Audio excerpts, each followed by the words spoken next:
नमस्कार, आपण पाहत आहात जनस्थान ऑनलाईन। नाशिक शहर पुन्हा एकदा सज्ज होत आहे भव्य आणि दिव्य सोहळ्यासाठी। नाशिक आणि त्र्यंबकेश्वरमध्ये होणाऱ्या कुंभमेळ्यासाठी तब्बल 25,000 कोटी रुपयांची विकासकामे हाती घेण्यात आली आहेत।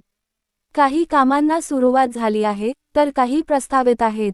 मात्र कुंभमेळ्याला फारसा कालावधी उरलेला नसल्यामुळे प्रशासनाने ही सर्व कामे युद्धपातळीवर पूर्ण करण्याची तयारी सुरू केली आहे। सध्या सर्वाधिक लक्ष वेधून घेत आहे ते म्हणजे गंगाघाट परिसरातील कामे। येथे नदीपात्र मोठे करण्याचे काम जोरात सुरू आहे।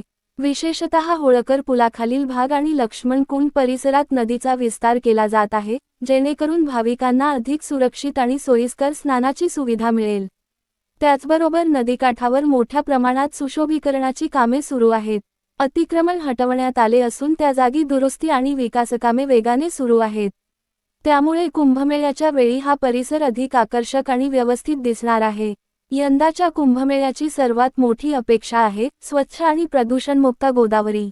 नाशिककर अनेक वर्षांपासून स्वच्छ गोदावरीचा प्रवाह पाहण्याची वाट पाहत आहेत। यासाठी रामकुंड परिसरातील गाळ काढण्याचे काम सध्या वेगाने सुरू आहे।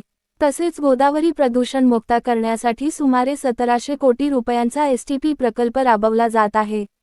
शहरातील सांडपाणी थेट नदीत न जाता त्यावर प्रक्रिया करून स्वच्छ पाणी नदीत सोडले जाणार आहे।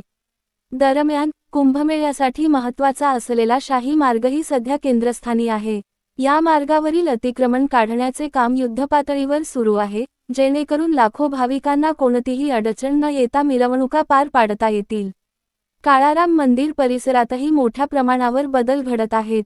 येथील परिसर पूर्णपणे अतिक्रमणमुक्त करण्यात आला असून सुशोभीकरणाची कामे जोरात सुरू आहेत। त्याचप्रमाणे सीता गुफा येथेही भव्य प्रवेशद्वार उभारले जात आहे, जे भाविकांसाठी आकर्षणाचे केंद्र ठरणार आहे। एकूणच नाशिक शहर कुंभमेळ्याच्या पार्श्वभूमीवर नव्या रूपात उभे राहत आहे। प्रशासनाची धडपड, वेगाने सुरू असलेली कामे आणि भाविकांची उत्सुकता यामुळे येणारा सिंहस्थ कुंभमेळा अधिक भव्यदिव्य आणि सुव्यवस्थित होणार, यात शंका नाही। जनस्थान ऑनलाईनसाठी नाशिकहून दिगंबर काकड। पुढील अपडेट्ससाठी पाहत रहा जनस्थान ऑनलाईन।